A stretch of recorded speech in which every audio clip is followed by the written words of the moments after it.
Today, we are diving deep into a very different and honestly, a super controversial story about the Bible's history.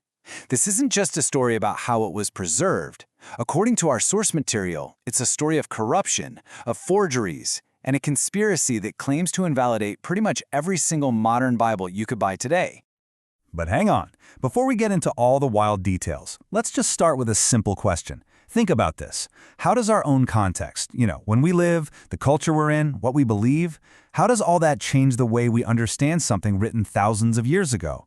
Our source for this explainer suggests that this question, it's the most important one of all. So, for a perfect example, our source points to medieval art. When those artists painted Bible stories, they didn't paint people in first-century togas. Nope, they painted them wearing medieval clothes, living in medieval houses. They saw the past through the only lens they had, their present. And this idea that how we see things shapes what we think is real is absolutely central to the whole argument we're about to explore. Okay, let's get right into the main accusation here. The source material we're looking at argues that the methods scholars use to create modern Bibles aren't just a little bit off, they're part of a deliberate, calculated effort to corrupt the Holy Scripture itself. The source really frames this as a showdown between two totally opposite views of the Bible. On one side, you've got the modern way, trying to piece together the original text from the oldest manuscripts we can find. But on the other side, there's the idea that the Bible was divinely preserved, passed down perfectly through an unbroken chain of copies. Our source says that first one is a modern fantasy, and the second one, that's the real story. So, you might be asking, how could this massive corruption even happen? Well, our source claims it's all built on what it calls the three evil rules of textual criticism. That's the academic field that tries to reconstruct ancient texts. And it argues these rules are basically designed to create the absolute worst, most corrupted version of the New Testament possible. The first rule is that if you find a passage with really awkward or difficult wording, that's probably the original. The logic is that over time, a scribe copying the text would be more likely to smooth things out and fix what looks like a mistake, not make the text harder to read. Our source completely rejects this. It calls this idea totally absurd. The argument is that this rule treats the Bible like it's just any other old book, and completely misunderstands the people who were actually doing the copying. Now, the counter-argument here is actually pretty fascinating. The source paints a totally different picture. It says, look, the Bible wasn't just some document, it was sacred, treated with incredible respect. And once Christianity became the state religion, copying the scriptures became an official job of the Roman Empire, using their absolute best professional scribes. The whole process was intensely checked and double-checked. And get this, there were serious penalties, even divine warnings written right into the Bible itself against changing even a single word. Okay, let's move on to rule number 2, and you'll see how this all starts to build. This rule says the quality of a manuscript matters more than the quantity of manuscripts. This is exactly why modern scholars put so much trust in just a couple of very old manuscripts like Codex Sinaiticus and Codex Vaticanus, and basically ignore the thousands of copies that came later. And right here, this is the bombshell claim from our source. It says, yeah, that rule sounds good on the surface, but it's totally wrong, because those main high-quality ancient manuscripts are actually fakes, forgeries. So the argument from our source is a big one. It claims major manuscripts like Sinaiticus are total fakes. It throws out the entire science of dating ancient handwriting, that's called paleography, and calls it a pseudoscience that just lets forgers get away with it. And to top it all off, it points out that these two star witnesses, Vaticanus and Sinaiticus, disagree with each other all the time. The third and final rule our source attacks is this one.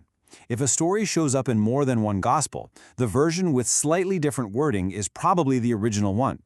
The idea here is that scribes would have a tendency to make the stories match, to harmonize them over time. The source doesn't even really bother with a long, drawn-out argument here. It just says, come on, this is crazy. And that really tells you everything you need to know about its complete and total rejection of the very foundation of modern Bible translations. And all of this brings us right to the heart of the conspiracy theory laid out in this text. The specific manuscripts it claims are frauds. The very ones that are the basis for almost every modern Bible, except for the King James Version. So, the source's number one target is Codex Sinaiticus. It claims that this manuscript has an unbelievable 23,000 corrections in it. That's an average of 30 corrections on every single page. For the author, this is just slam-dunk proof that this was not the careful work of a professional scribe, but something else. And this slide, well, it lays out the whole cover-up story. It goes something like this. Back in the 1800s, a scholar named Simonides says he's the one who faked the Codex Sinaiticus. Then, decades later, another scholar, Tischendorf, just so happens to find it. Now, fast forward to 1933. The British Museum buys the manuscript, but, and this is the kicker, the one single page that could supposedly prove it was all a forgery was conveniently left behind in Russia, and our source claims it's still locked away, inaccessible to this day. So this slide really just puts the two sides on the battlefield. On one side, you have the Alexandrian text, which is based almost entirely on just two manuscripts, Vaticanus and Sinaiticus, the ones this source calls forgeries.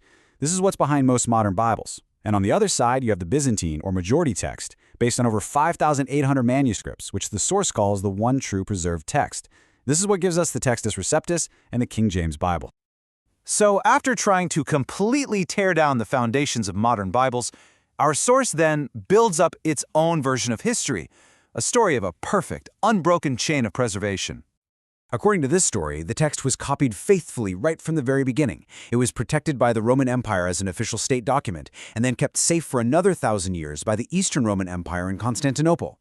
When the city finally fell, scholars escaped to the west, and they brought these perfect manuscripts with them.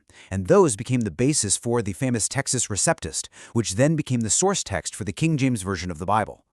So at the end of the day, what we have here are two stories that just can't both be true. You have one story of scientific reconstruction based on ancient manuscripts that are allegedly flawed or even fake, and then you have another story of faithful, divine preservation that ends with one specific family of texts.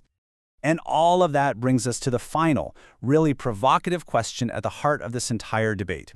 Is the Bible a divine word, perfectly preserved and needing to be protected, or is it an ancient historical artifact that needs to be painstakingly reconstructed from all the messy evidence we have? Ultimately, the crucial question is this: which of those two stories defines the text that you read today?